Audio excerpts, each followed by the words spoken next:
मङ्गलमुकिटम् अहिंसा संयमो तव देवावेतनमं सन्ति जसधमे स्वया मनो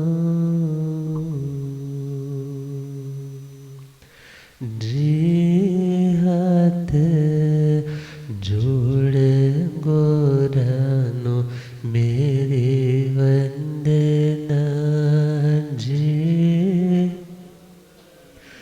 जोड़ गोरानो मेरे एक बार वंदना हजार बार वंदना एक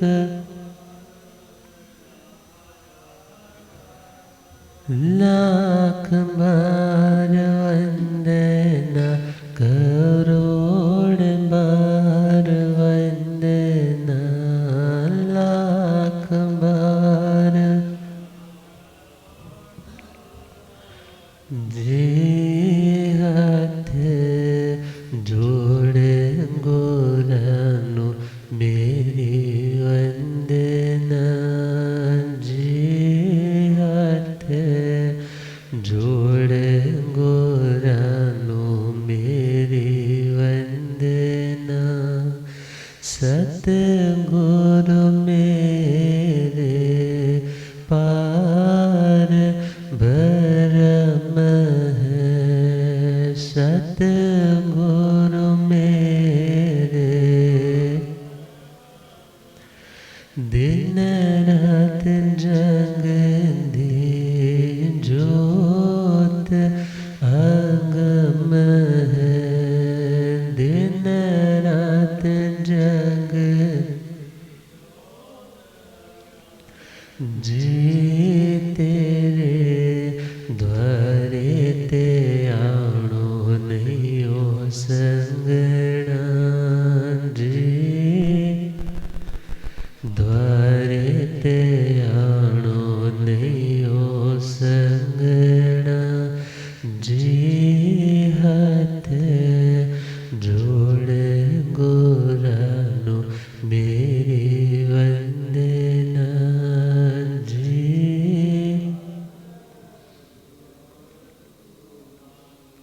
अनंत अनंत शांति के निकेतन शासनपति भगवान महावीर स्वामी के पावन चरणवृंदों में हार्दिक भवना वंदन मन। मेरे अंधेरे जीवन को रोशनी प्रदान करने वाले परमोपकारी आगम ज्ञान के भंडार आगम ज्ञाता आगम पुरुष जिन शास्त्र रतन हिमाचल केसरी उपाध्याय भगवंत श्रद्धे गुरुदेव श्री जितेंद्र मुनि जी महाराज साहब के पावन चरण कमलों में हार्दिक भवना वंदन मन।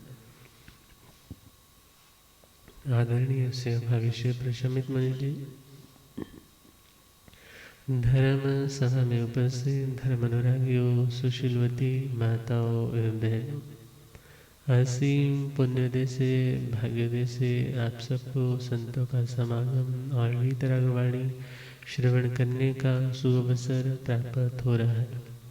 श्रीमदुत्तराधन्य सूत्र नवम अध्याय नमी पवज्जा और नवम ही प्रश्न चल रहा है। सौधर्मेंद्र महाराज नमी महाराज को वैराग्य के मार्ग से विमुख करने के लिए अलग अलग युक्तियों से अलग अलग लॉजिक्स के साथ उन्हें संसार मार्ग का महत्व और वैराग्य मार्ग की निस्सारता का दिग्दर्शन करवा रहे।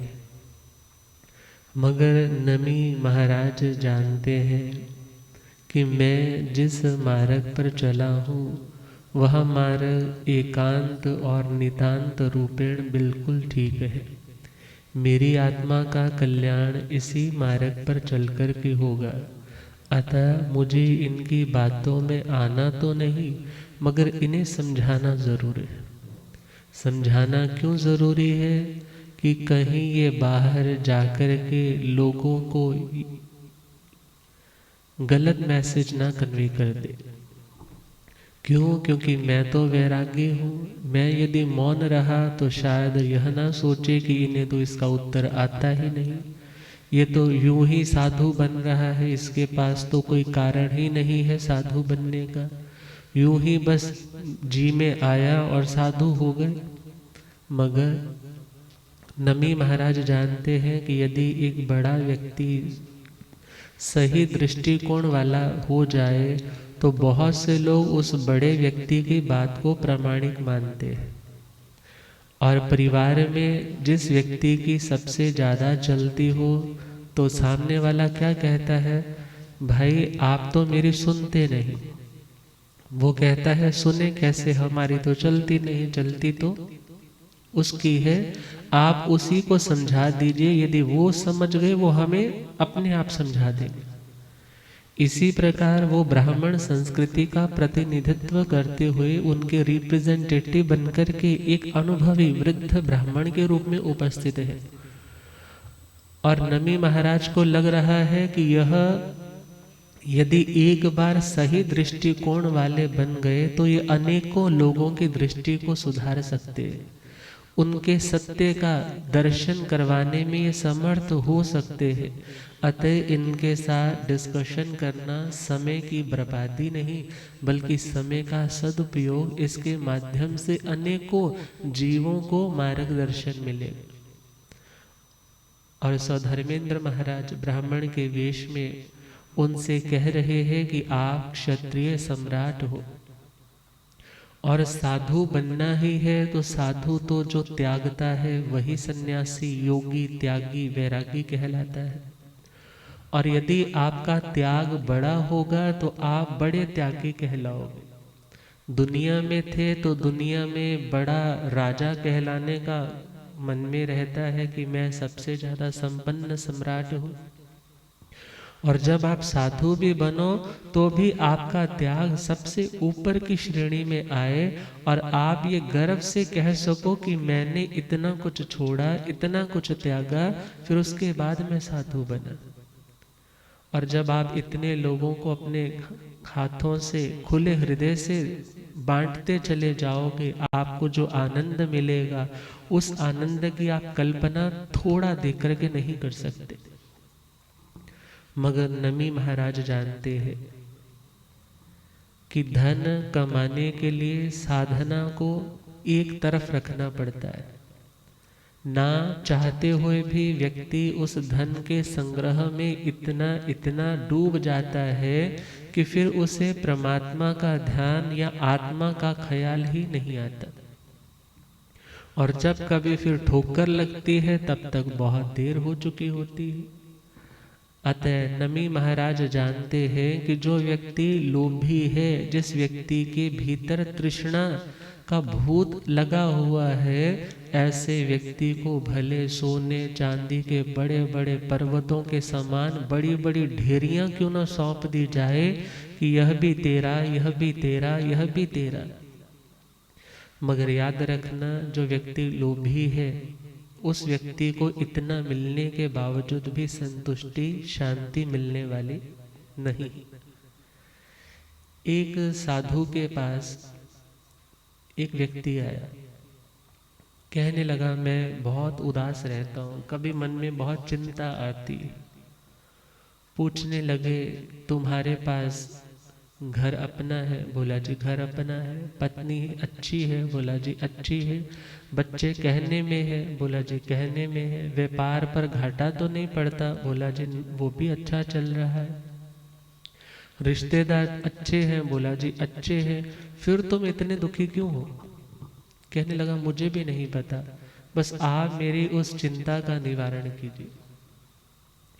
तो उन्होंने उस व्यक्ति को एक थैला दिया और कहने लगे इस थैले में घर घर से तुम कुछ भी मिले, अनाज मिले, कुछ मिले, इसमें से इसमें लेकर के आ जाओ।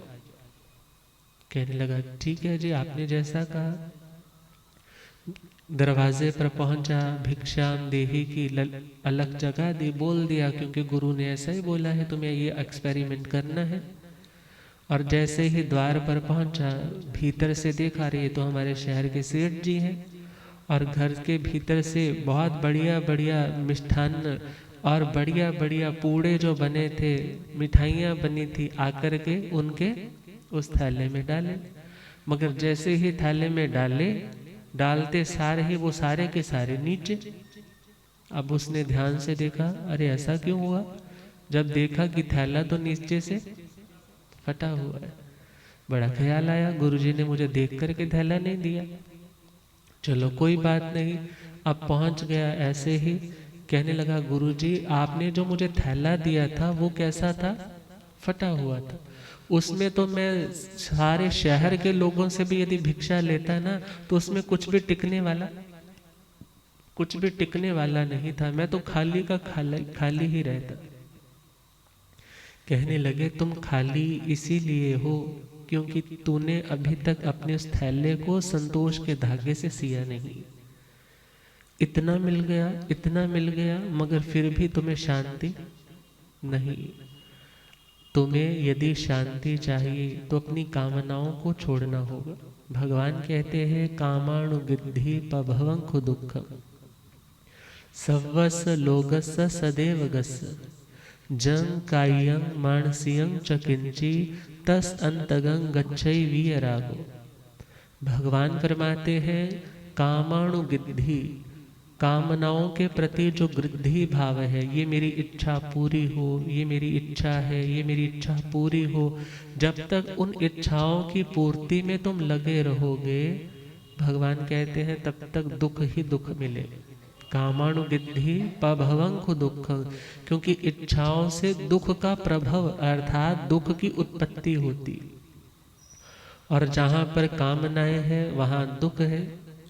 और यह दुख सवस लोगस सदैव गस, इस संपूर्ण लोक में, इस संपूर्ण ब्रह्मांड में जो भी व्यक्ति इच्छाओं का दास बन गया, वह व्यक्ति भले मनुष्य लोक में है, भले देव लोक में है, भले कोई बहुत बड़ा राजा है, याद रखना वो देवी देवता भी सुखी नहीं है जिनके भीतर इच्छा है। इच्छा कैसी? मेरी मान्यता होनी चाहिए, मेरा नाम होना चाहिए, मेरे को भक्त ज्यादा से ज्यादा मानने वाले होने चाहिए, ये भी तो एक टाइप की इच्छा ही है। अब दूसरे देवी देवताओं के पास रिद्धि ज्यादा है, मेरी भी वैसी रिद्धि होनी चाहिए। और यह रिद्धि ही देखा जाए, उनके पास ऑलरेडी इतना कुछ है, उसमें संतुष्टि नहीं है, मगर जो दूसरे के पास है वह नहीं है, बस उसकी चिंता से उसे पाने की ललक में वह व्यक्ति हमेशा अशांत रहता है। और भगवान कहते हैं, जंग कायं मानसियं च किंची, जो कोई व्यक्ति को कायिक का मतलब है फिजिकल जो रोग मिलते हैं, शारीरिक रूप से जो व्यक्ति दुखी होता है, या मानसिक रूप से जो व्यक्ति इमोशनली हर्ट होता है, इन दोनों का कारण क्या है? इच्छा। क्योंकि हमारे देह के ऊपर रोग भी तब आते हैं जब सबसे पहले हमारा हृदय, हमारा भाव, हमारे इमोशंस, हमारी फीलिंग्स प्रभावित होती। और जब हम फीलिंग्स की दृष्टि से कमजोर बनते चले जाते हैं, तो वही रोग फिर हमारे देह तक भी अपना प्रभाव डालने लग जाते। कोई भी रोग लगभग सीधा शरीर पर अटैक नहीं करता। पहला अटैक कहाँ है? हमारी भावनाओं के ऊपर। हम इमोशन से यदि कमजोर है, यदि हम कषाय अधिक कर रहे हैं, क्रोध में रहते हैं, घमंड में रहते हैं, छल कपट करते हैं, लोभी वृत्ति के हैं, तो हम कभी भी टेंशन फ्री लाइफ नहीं जी सकते। आज गुस्सा किया है, मन बड़ा उदास है, मन बड़ा बेचैन है, उस व्यक्ति ने मेरे को ऐसा कहा था, मैंने ऐसा बोलना था, मैंने ऐसा कह दिया, अब बात बिगड़ गई तो भी मन अशांत है। अब याद रखो, जहाँ जहाँ भी क्रोध होगा वहाँ वहाँ पर तुम खुद को अशांत कर रहे हो। घमंड करोगे, आज तो घमंड कर लिया, और वह घमंड मतलब खुद को इनसिक्योर करना। आज जिस व्यक्ति को आपने नीचा दिखाया है, वह व्यक्ति आपका शत्रु बन गया है। शत्रु बना है तो आपको कभी ना कभी वो भी नीचा दिखाने की कोशिश करेगा ही करेगा। अब विचार करना है, जहां पर व्यक्ति ने इन कषायों को बढ़ाया, छल कपट किया, तो मन भयभीत रहने लग पड़ा, कहीं पकड़ा ना जाऊं, कहीं पता ना चल जाए, मन अशांत, मन बेचैन। लोभ की भावना है, पता नहीं वो मिलेगी चीज या नहीं मिलेगी, मैं तो कोशिश बहुत कर रहा हूं। और बहुत बार लोभी व्यक्ति कितनी भयंकर बीमारियों से जूझने लग जाते हैं। जो है उसकी ओर ध्यान नहीं, और जो नहीं है उसके लिए हमेशा तड़पते रहते हैं। और इन कषायों के कारण इम्यून सिस्टम वीक, रोग प्रतिरोधक क्षमता वीक। यदि हम साइकोलॉजी में चले जाएं तो वहां पर तो क्लियरली कहा, जहां पर ऐसे नेगेटिव थॉट्स ज्यादा आएंगे तुम जल्दी रोगी बनोगे। यहाँ तक कि कैंसर तक की बीमारियां सिर्फ एक क्रोध के कारण पैदा हो सकती। हाइपरटेंशन है, बीपी है, हार्ट फेलियर है, पैरालिसिस के अटैक है, कमर के दर्द है। वहाँ साइकोलॉजी में एक फैक्ट दिया है कि जो व्यक्ति अपने ऊपर जिम्मेदारी का बोझ ज़्यादा महसूस करता है उनको स्पाइनल कॉर्ड की दिक्कत हो जाती है। ऐसे बहुत से वहाँ फैक्टर्स बताए हैं। अब विचार करना है, यदि हम अच्छा स्वास्थ्य चाहते हैं तो हमें सबसे पहले मन से स्ट्रांग होना पड़ेगा। और जो व्यक्ति मन से स्ट्रांग है उसके ऊपर दैहिक दुखों का भी ज्यादा प्रभाव पड़ने वाला नहीं। और यहाँ भगवान क्या कह रहे हैं, तुम्हारी कामनाएं, तुम्हारी इच्छाएं ही तुम्हारे शारीरिक और तुम्हारे मानसिक दुख का कारण है। मगर जो कोई भी शारीरिक और मानसिक दुख है, तस अंतगं गच्छई वीतरागो, जो आत्मा वीतरागता की साधना करता है, एवरी टाइम वीतरागता का अभ्यास करता है, खुद को बार बार जब कभी ये आत्मा राग की ओर या द्वेष की ओर बढ़ने लगे, खुद को ज्ञान पूर्वक बार बार डांटने वाला, समझाने वाला कि तेरा स्वरूप ना राग करना है और ना द्वेष करना है। आज तू जिस दहलीज पर है अपने भूतकाल की ओर जरा नजर दौड़ा करके दे। जहां जहां भी तूने आसक्ति की, जहां जहां भी तूने किसी को अपना माना, तुझे क्या मिला? अब उत्तर तो यही आएगा, तूने जिसका भी किया तेरे को इन रिटर्न कुछ अच्छा नहीं मिला, बल्कि मानसिक चिंता, मानसिक तनाव ज्यादा मिले। अतः यदि आज भी कोई अच्छा है तो अच्छा है मीन्स तुम्हारा कर्म अच्छा उदय में है, इसलिए अच्छा है। तुम्हें उसके लिए थैंकफुल तो होना है, मगर उससे अटैचमेंट को नहीं बनाना। और यदि कुछ बुरा भी है तो वो भी मेरा अपना कर्म है, उसके प्रति यह तो सोचना है ये मेरे कर्म की उदीर्णा करने में निमित्त कारण बना है, मगर उसके प्रति नफरत का भाव नहीं रखना। और यदि इस तरह से चलते रहेंगे तो एक समय आएगा अपने उस वीतराग भाव के कारण हम समस्त मानसिक और शारीरिक दुखों से मुक्त हो पाएंगे। और नमी महाराज तो जानते हैं कि शांति चाहिए तो वीतरागता को अपनाना पड़ेगा। और जहाँ पर कामनाएं हैं, जहाँ पर इच्छाएं हैं, जहाँ पर मन के घोड़े हमेशा जो विषय है, जो शब्द, रूप, गंध, रस और स्पर्श रूप पदार्थ है, उनको चरने के लिए जब जाएंगे ना, तो वहां पर जब दूसरे के खेत में चरने जाएंगे तो वहां तो डंडे ही पड़ेंगे। और यदि कोई मजबूत है, आज कुछ नहीं कह रहा, मगर याद रखना इन कषायों के कारण, इन इंद्रियों के विकारों के कारण आत्मा को बेचैनी का, अशांति का, भय का, रोगों का ही सामना करना पड़ता है।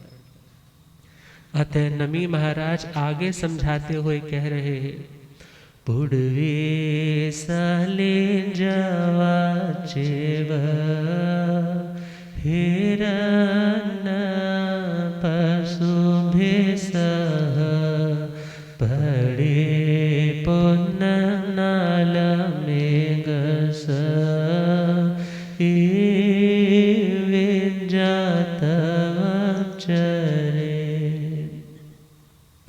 नमी महाराज कह रहे हैं कि दुनिया में जो पृथ्वी का मतलब, पुड़वी का मतलब है पृथ्वी, और पृथ्वी में ही पैदा होने वाली कितनी चीजें हैं, क्योंकि पृथ्वी को तो वसुंधरा बोला जाता है।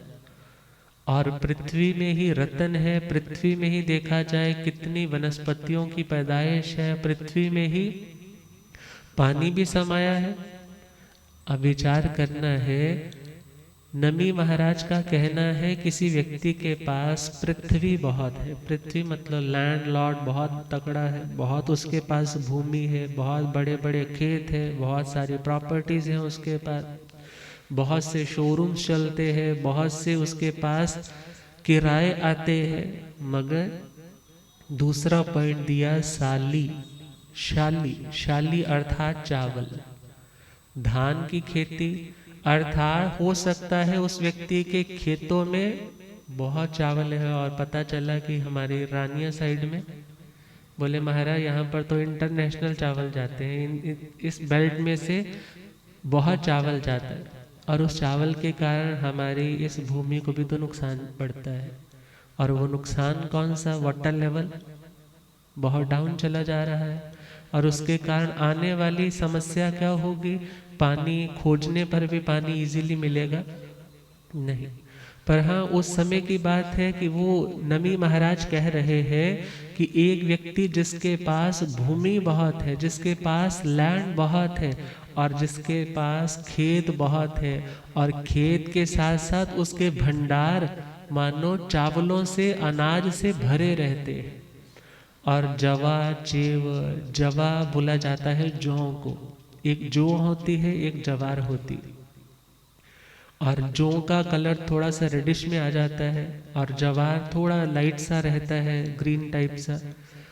और जौ अर्थात उस समय जौ का ज़्यादा प्रचलन रहा होगा, इसलिए उसी का एग्जाम्पल दिया जा रहा है कि कोई व्यक्ति जिसके पास पृथ्वी बहुत है, जिसके पास चावलों के भंडार बहुत है, किसी के पास जवा जौ बहुत है, चेव और हिरण्यम पशु भी सह, और सोना, जिसके पास सोने के बहुत भंडार है और पशुओं के साथ अर्थात उसके पास पशुधन भी बहुत है। धन सिर्फ पैसे रुपयों कपड़ों का ही नहीं बल्कि पशु भी क्या कहलाते थे, धन कहलाते थे। अर्थात हाथी है, घोड़े है, गाय है, बैल है और जो जो उनकी जिंदगी में सहयोग देने में समर्थ है, ऐसे पशुओं से उस व्यक्ति का घर आंगन हमेशा शोभित रहता है। मगर कह रहे हैं पड़ी पुन्नंग ना अलम एगस ई विद्या तवंग चरे। हो सकता है कि दुनिया में जितना भी भूमि का स्लॉट है, जितना भी लैंड है, जितनी भी जगह है, वो सारी की सारी एक व्यक्ति को दे दी जाए। और हो सकता है कि दुनिया में जितने भी लोग चावल की खेती करने वाले थे वो सारे के सारे चावल एक व्यक्ति को पकड़ा दे, भाई ये सारी प्रॉपर्टी तेरे नाम। और हो सकता है कि जवा चेव अर्थात जौ से भरे हुए सब खेत या जौ की खेती से जो मिला है वो सारा का सारा कैश या सारे का सारा धान उसी व्यक्ति को थमा दिया जाए, ले भाई ये सब तेरे को दिया।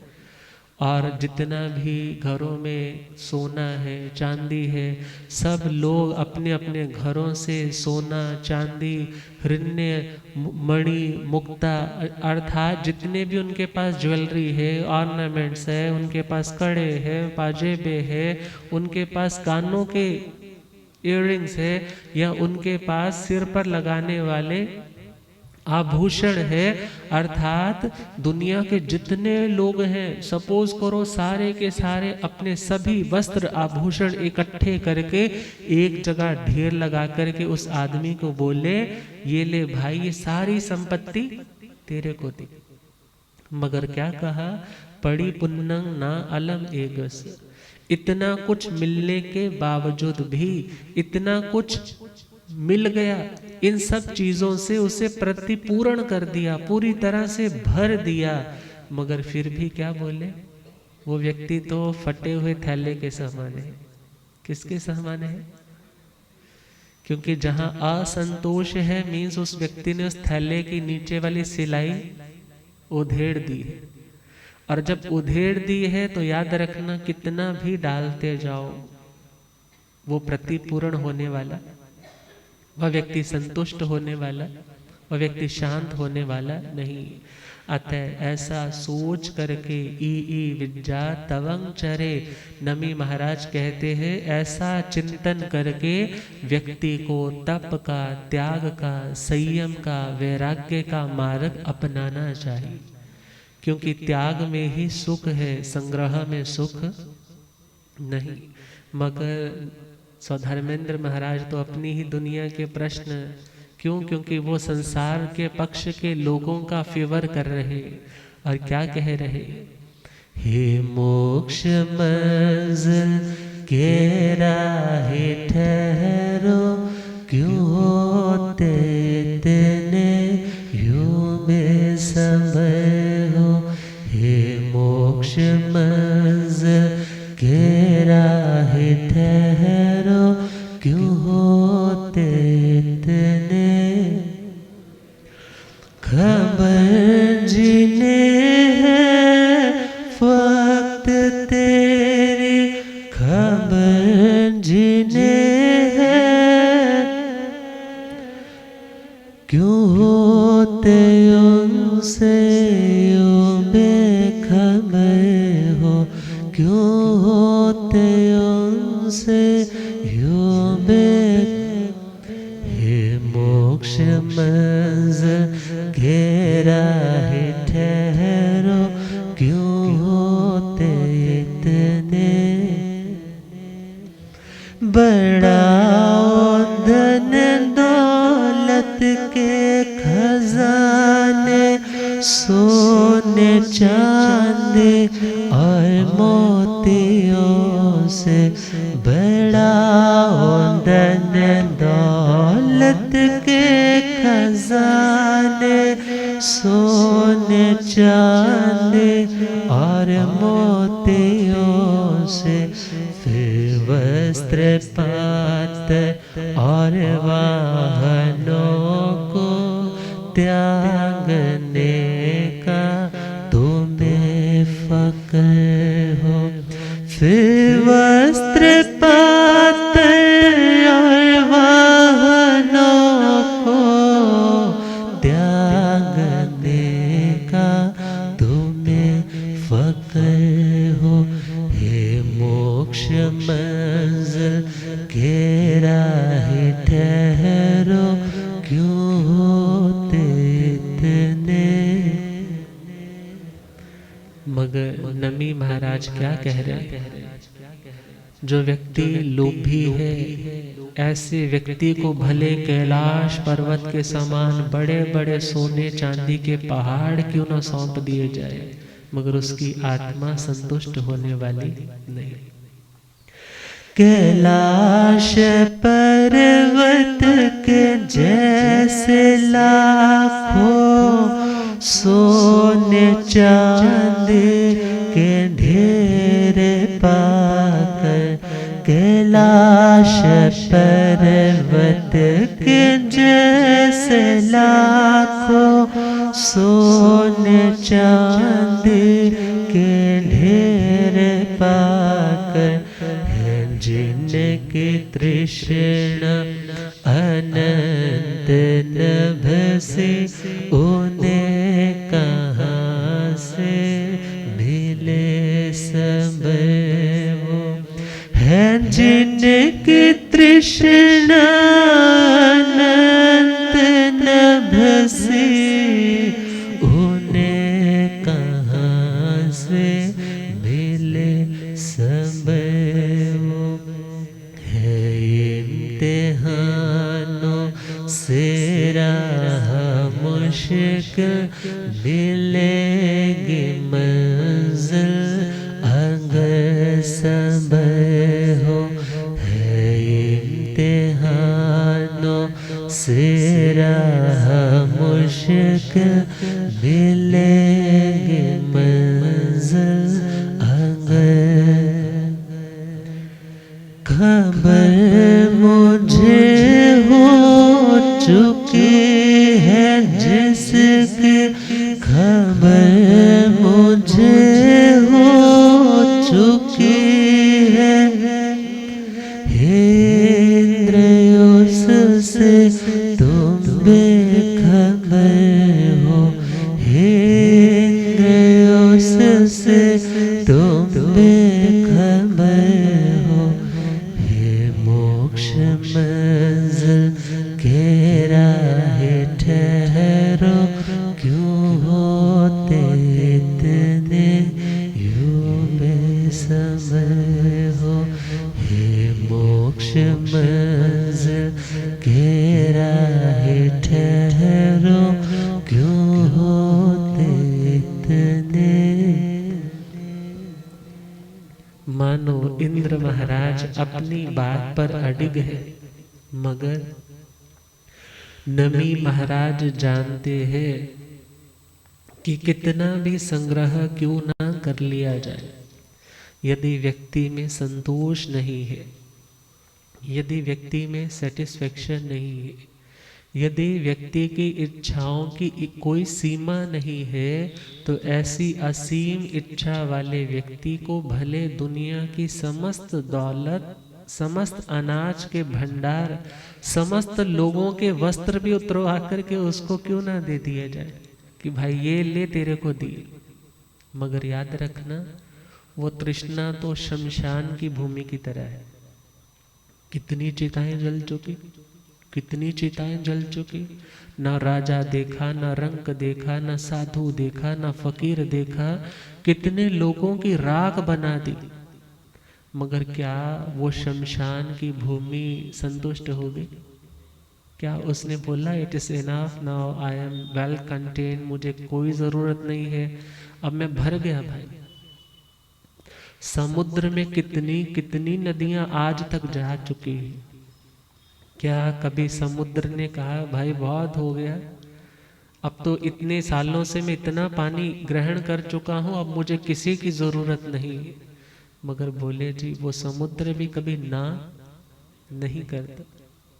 और अपने पेट से ही पूछो भाई आज तक कितना पानी पी लिया है, आज तक कितना इडली सांभर डोसे खा लिए हैं, आज तक कितनी मिठाइयाँ खा ली है, आज तक कितना केसर बादाम वाले दूध पी लिए हैं, अब भर पेट पी लिया तुमने, अब तो कुछ संतोष आ गया होगा। बोले आता तो है मगर थोड़ी देर का, आता तो है मगर थोड़ी देर का।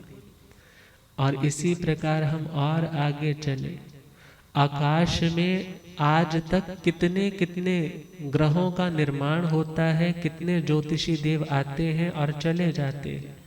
क्या आकाश ने कभी बोला कि भाई बहुत हो गया, इतने समय से तुम लगे हुए हो, आ रहे हो जा रहे हो?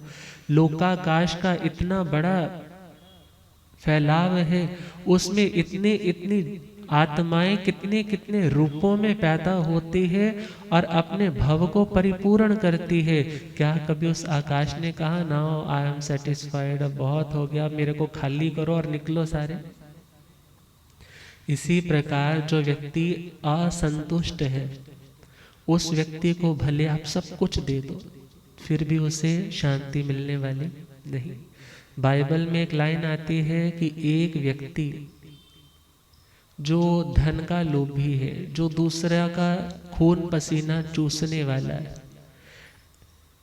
वहां लिखा है कि आप एक बहुत बड़े ऊंट को तो सुई की नोक में से निकाल सकते हो। किसमें से? उस नीडल की आई में से। उससे तुम एक बहुत बड़े ऊंट को तो निकाल सकते हो, मगर बोले जो स्वर्गों के दरवाजे हैं, उन दरवाजों से एक लोभी व्यक्ति नहीं निकल सकता। वो दरवाजा कितना बड़ा और सुई का नक्का कितना छोटा। बोले यह तो संभव हो सकता है कि एक ऊंट उस सुई की नोक से निकल जाए, मगर जो व्यक्ति लोभी है वह व्यक्ति कभी भी स्वर्गों को, सद्गति को, मोक्ष को प्राप्त नहीं कर सकता। और कभी कभी इस संतोष और असंतोष के ऊपर कुछ बातें ऐसी भी आ जाती है जो व्यक्ति को कुछ संदेश भी दे देती है। बचपन में थे तो एक स्टोरी पढ़ा करते थे लक्कड़हारे की, याद है? एक लक्कड़हारा जो बहुत बेचारा मेहनती था, गरीब था, बड़ी मेहनत से लकड़ियां काट रहा है, मगर उन लकड़ियों को काटते काटते पता नहीं वृक्ष पर चढ़ा था लकड़ियां काटते काटते, और नीचे एक बहुत बड़ा तालाब था, और पता ही नहीं चला कब उस व्यक्ति के हाथ से वो कुल्हाड़ी नीचे गिर गई। और जैसे ही कुल्हाड़ी पानी में गिरी है, अब तो उसकी तो जीवन की रोजी रोटी का सवाल था। बेचारे के पास एक ही कुल्हाड़ी थी, और उस तालाब के बाहर बैठ कर के रोने लगा, विलाप करने लगा कि मैं अब कहाँ से कमाऊंगा, मेरे पास तो कोई और साधन नहीं। तो स्टोरी में आता है कि उस वन की देवी उस पानी से निकली और पूछा, तुम क्यों रो रहे हो? कहने लगा, मेरा कुल्हाड़ा, मेरी कुल्हाड़ी पानी में गिर गई है, आप यदि कुछ मदद कर सको तो आप दे दीजिए। और उसने पानी में नीचे डुबकी लगाई और नीचे से एक चमचमाता हुआ सोने का कुल्हाड़ा लेकर के आई। क्या यह तुम्हारा कुल्हाड़ा है? बोला, नहीं, ये मेरा कुल्हाड़ा नहीं। चाहता तो कह देता है हाँ हाँ यही मेरा कुल्हाड़ा है। उसने दोबारा से एक और डुबकी लगाई तो अब चांदी का कुल्हाड़ा ले आई। बोली, ये तुम्हारा कुल्हाड़ा है? बोला, ये भी मेरा कुल्हाड़ा नहीं है। मैं कहाँ चांदी के सपने देख सकता हूँ, सोने के सपने देख सकता हूँ, यह मेरा कुल्हाड़ा नहीं। उसने फिर दोबारा से भीतर छलांग लगाई और भीतर से जल परी की भांति जाकर के बाहर उठा कर के लाई, और वह कुल्हाड़ा था तांबे का। बोली, यह तुम्हारा कुल्हाड़ा है? बोला, ये भी कुल्हाड़ा मेरा तो लोहे का कुल्हाड़ा है। वो दोबारा से गई, अब लोहे की वो कुल्हाड़ी उठा करके लाई। बोली, यह तुम्हारी कुल्हाड़ी है? बोला, जी हाँ, यही मेरी कुल्हाड़ी है। कहने लगे, तुम कितने संतोषी हो। मुझे तो ख्याल आता है कि हम देवी देवता हैं, यदि मेरे सामने भी इतनी बड़ी अपॉर्चुनिटी आ जाए तो हम भी शायद फिसल जाए, मगर तेरे पास इतना अभाव है, मगर फिर भी तेरे भीतर इतना संतोष। मैं तेरी इस संतोष वृत्ति से इतनी प्रसन्न हूँ कि ये चारों कुल्हाड़ी तेरे को देती। अब उसको दे दी। ये स्टोरी कुछ हद तक तो हमने यहीं तक पढ़ी थी, मगर जोड़ने वालों ने और आगे भी जोड़ दी। बोले जी, एक बार वही आदमी वहां पर जंगल में लकड़ियां काटने के लिए आया। इस बार उसकी पत्नी उसके साथ थी, और इस बार क्या हुआ, पत्नी बेचारी लकड़ियां बांध रही थी, मगर क्या ऐसा दुर्भाग्य आया कि उस बीवी का पैर यूं फिसला कि वो तालाब में गिर गई। अब उसकी तो वही हालत, वो तो दोबारा से रोने लग पड़ा, विलाप करने लग पड़ा।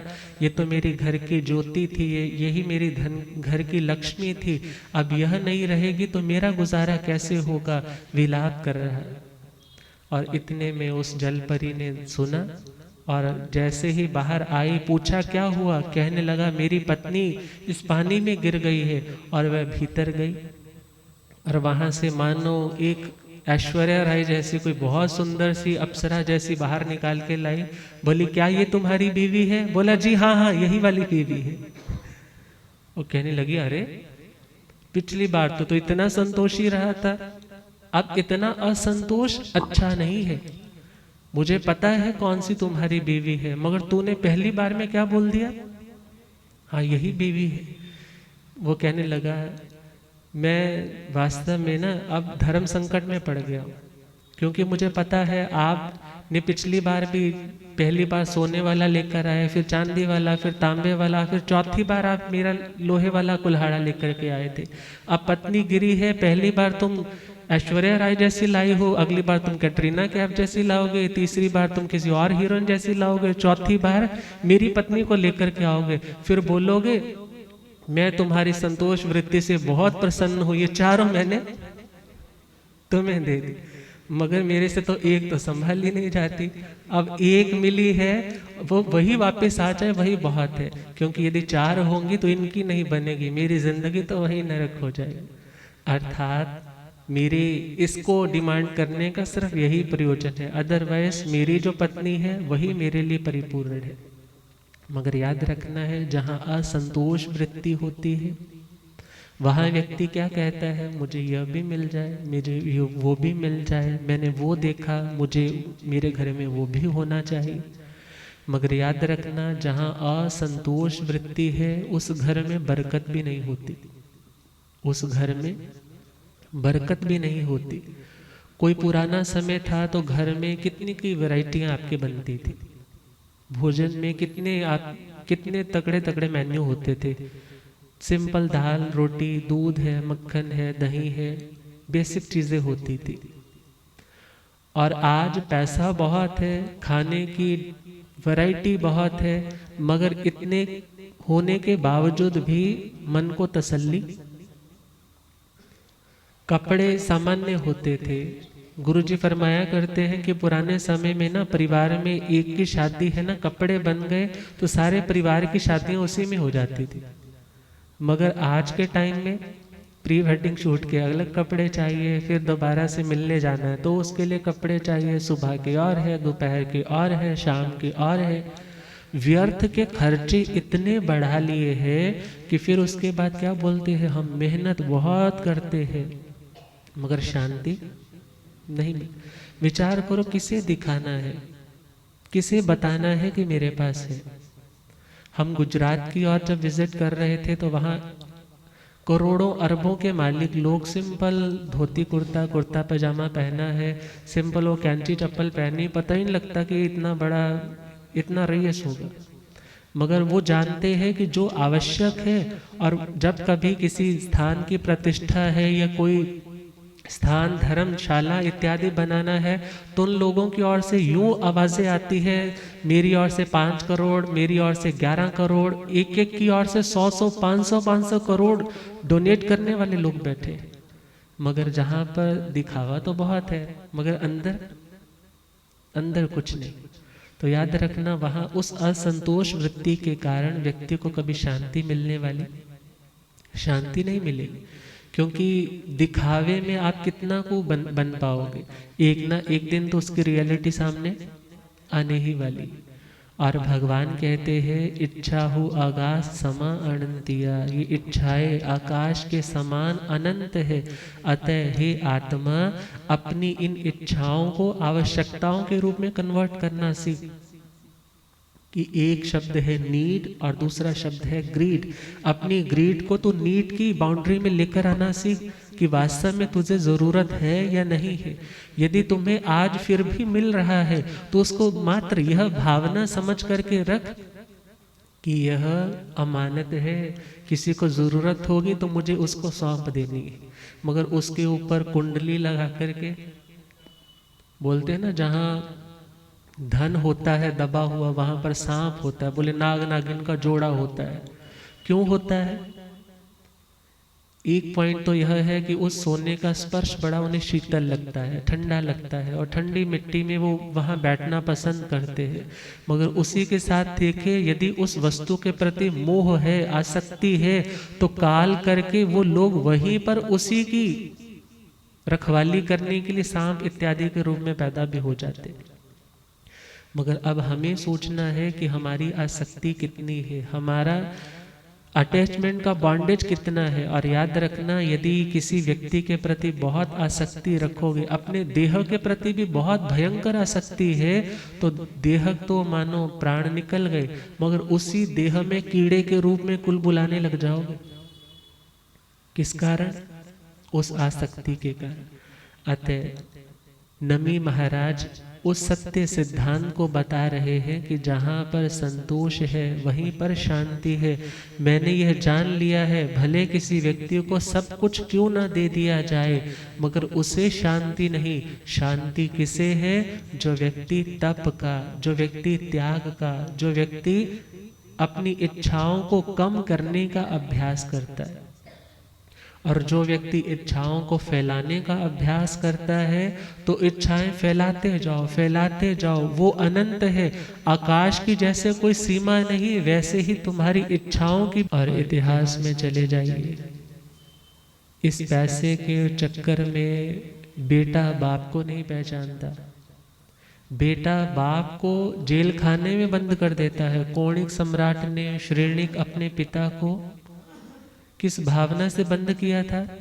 अरे ये वैसे तो बोलते हैं मैं भगवान महावीर स्वामी का भगत हूँ, मगर अभी ना तो ये सब कुछ त्याग रहे हैं और ना ही मुझे राजगद्दी सौंप रहे हैं। इसका अर्थ है कि यह मुझे राजगद्दी देना नहीं चाहता।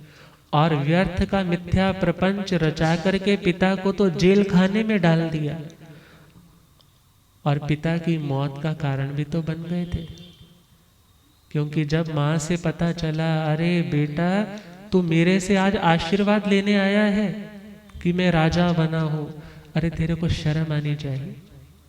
वो पिता जो तेरे को उन रोड़ियों से, उन कचरे के स्थान से उठवा करके यहाँ लेकर के आए, मैंने तो तेरे को जब जैसे ही प्रविष्ट हुआ था देह में, मेरे भावों में विकृतियां आने लग पड़ी। मेरा मन चाहता था कि मैं अपने पति का मांस खाऊं, उसकी आंतड़े निकाल करके खाऊं, और मुझे लगा कि जब दोहद इतना बुरा आ रहा है तो मेरा बच्चा अपने पिता के प्रति कितना क्रूर भावों वाला होगा।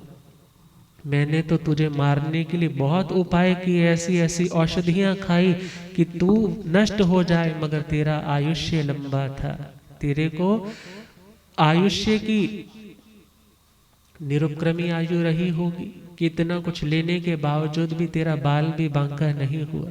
और जैसे ही तेरा जन्म हुआ तो मैंने दासी से कहा कि इसे जाकर के, दाई से कहा जाकर के तुम कचरे के ढेर पर वहां फेंक दो। वहां पर फेंक तो आई, मगर जैसे ही राजा को सूचना मिली तो राजा ने कहा, अरे भाई पहली संतान है, यदि पहली संतान का ऐसे अनादर करोगे तो फिर आने वाले भविष्य में संतान से भी हाथ धोना पड़ सकता है। और वहां कचरे के ढेर से पुनः बुलवा करके उठवाया, और उठवाने वाले को कितने हीरे जवाहरात देकर के, पारितोषिक देकर के भेजा, मगर वहां पर किसी मुर्गे ने तुम्हारी ये छोटी उंगली चबा ली थी, और वहां चबाने के कारण जख्म हो गया, उसमें पस पीक भर गई। और जब उस वेदना के कारण, इन्फेक्शन के कारण तू रोता चिल्लाता, तो तेरे पिता तेरे रोने चिल्लाने को सुन ना पाते, और तुझे शांत करने के लिए तेरी उस मवाद को अपने मुंह में डाल करके खींच करके उसको बाहर निकालते कि मेरा बच्चा शांत हो जाए। तो भोजन करते वक्त उनकी थाली में यहाँ तक पेशाब तक कर देता, मगर उन्होंने तेरे ऊपर कभी क्रोध नहीं किया। और आज उसी बाप को तू जेल खाने में डाल करके आया है और मेरे से आशीर्वाद चाहता है कि मुझे आशीष दो। फिर जाकर के वो भ्रम कुछ टूटा, आंखों से पानी बहने लगा। अरे जिस पिता ने इतना ध्यान रखा, मेरे प्राण बचाए, और मैं आज उन्हीं के प्राणों का घातक बनने लग पड़ा। ऐसे हिस्ट्री में कितनी कितनी बातें हैं, और वर्तमान में भी कितनी बातें हैं। माता पिता यदि बच्चों के लिए उस रजिस्ट्री पर साइन नहीं करते, इवन गन पॉइंट पे साइन करवाए जाते।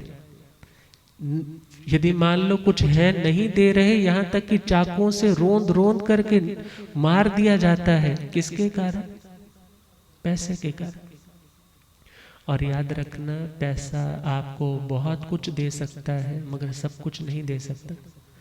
पैसे से आप यदि यह सोचो मैं सब कुछ प्राप्त कर सकता हूँ तो बहुत बड़ा भ्रम है। और जो आप सब कुछ प्राप्त करना चाहते हो तो सब कुछ तभी मिलेगा जब सब कुछ त्याग दोगे। सब कुछ कब मिलेगा? जब सब कुछ त्याग दोगे।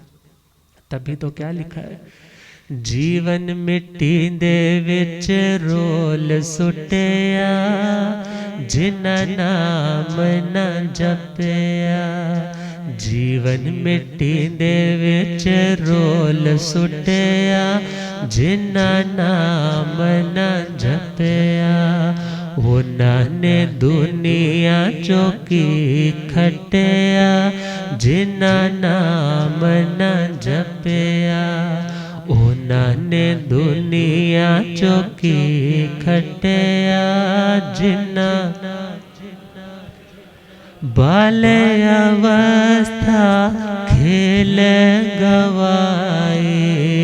बाले अवस्था खेल आए, जवानी तेनु होश न आए। आए जवानी तेनु होश न। विषया विकारा तेनु रोल सुटिया, जिन्ना नाम न जपिया। विषया विकारा तैनों रोल सुटिया जिन्ना नाम ना उन्हां ने दुनिया चौकी खटिया जिन्ना नाम मिले होए ना कद शुक्र न कीता मिले होए ना कद जदों भी कीता तो ते गिला ही कीता जदों भी कीता तो ते एवें तू रब नू वी रोल सुटिया जिन्ना नाम न जपिया एवें तू रब नू वी रोल सुटिया जिन्ना नाम न पैर मिले से तैनू सतसंग जान ले पैर मिले से तैनू हाथ मिले से तैनू सेवा कमाउण ले हाथ मिले से तैनू जीवन बुढ़ापे विच रोल सुटिया जिन्ना नाम न जपिया जीवन बुढ़ापे विच रोल सुटिया जिन्ना उन्हां ने दुनिया चौकी खटिया जिन्ना। एक संतों के पास एक बच्चा आया, पूछा क्या पढ़ाई कर रहे हो? बोला जी मैं इंजीनियरिंग कर रहा हूँ। बोले इसके बाद क्या होगा? कहने लगा जब इंजीनियरिंग हो जाएगी तब मेरी जॉब लग जाएगी। बोले जॉब लग जाएगी फिर क्या होगा? बोला जी मुझे बहुत पैसा मिलेगा। बोले पैसे से क्या होगा? कि बोला पैसा होगा तो मेरी शादी अच्छे घर में हो जाएगी, मेरे मम्मी पापा भी मेरे को पूछेंगे। अच्छा पैसा मिल गया, शादी होगी, फिर क्या होगा? बोला जी बच्चे हो जाएंगे। अच्छा बच्चे हो जाएंगे फिर क्या होगा? बोला जी मैं बच्चों को पढ़ाऊंगा, लिखाऊंगा, उनको योग्य बनाऊंगा, उनको भी बहुत पैसा कमाने लायक बनाऊंगा। बोले जी फिर उसके बाद क्या होगा? बोला जी उसके बाद मैं बूढ़ा हो जाऊंगा। बोले जी उसके बाद क्या होगा? बोला उसके बाद मैं मर जाऊंगा। बोले इतनी पढ़ाई मरने के लिए कर रहे हो? बोला जी नहीं, मरने के लिए तो नहीं कर रहा, मगर दुनिया के सब लोग ऐसे ही चलते। मगर विचार करना है, सिर्फ जिंदगी काटनी नहीं है, जिंदगी बनाने के लिए जिंदगी मिलेगी। तभी तो क्या कहा, जीवन मिट्टी दे विच रोल सुटिया जिन्ना नाम न जपिया। जीवन मिट्टी दे विच रोल अखियां मेले से तैनू दर्शन पाउण ले। अखियां मेले से तैनू दौलत मेले से तैनू पुण्य कमाउण ले। दौलत मेले से तैनू तिया पुत्रा ने तैनू लुट सुटिया जिन्ना नाम न जपिया। तिया पुत्रा ने तैनू लुट सुटिया जिन्ना नाम न। जीवन मिट्टी दे विच रोल सुटिया जिन्ना।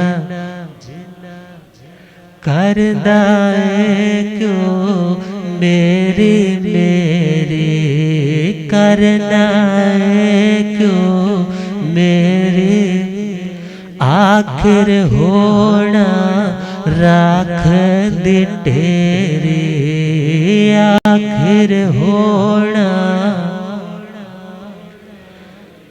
कारण इत्थों दा माल इत्थे रहना सजना जिन्ना नाम न जपिया। इत्थों दा माल इत्थे रहना सजना जिन्ना नाम न। उन्हां ने दुनिया चौकी खटिया जिन्ना नाम न। जीवन मिट्टी दे विच रोल सुट। मान लो एक व्यक्ति को 100 लीटर घी मिल गया, 100 लीटर, थोड़ा भी नहीं, और 100 लीटर मिलने के बाद उसने पता क्या किया, जहां पर एक बहुत बड़ा ढेर लगा था रेत का, उसमें आकर के उल्टा दिया। समझदारी की, मूर्खता की? यहाँ तो सब बोल पड़ेंगे, मूर्खता की, उसने अच्छा नहीं किया। विचार करना है, घी से भी कई गुना ज्यादा कीमती हमारी जिंदगी, उस जिंदगी की अनमोल घड़ियां, हमारी ये प्राण, हमारे हाथ, हमारे पैर, हमारी आंखें, हमारा हार्ट कितना अच्छे से फंक्शनिंग कर रहा है। हम इसके माध्यम से कितना कुछ कर सकते हैं, कितना कुछ कमा सकते हैं। उस घी से हम दिए भी जला सकते हैं, जिंदगी में उजाला भी कर सकते हैं, भोजन भी बना सकते हैं, शरीर को स्वस्थ बनाने के लिए उसकी मालिश भी कर सकते हैं। मगर यदि रेत में ही डाल दिया तो, कषायों में, भोगों में ही उसे फूंक दिया तो कुछ भी मिलने वाला नहीं। तो अपनी जिंदगी को सफल बनाना है तो नमी महाराज का यही कहना है कि हे आत्मा, यदि तुम असंतुष्ट रहोगे तो वो थैला फटा का फटा रहेगा, कितना भी डालते रहो कुछ भी समाने वाला।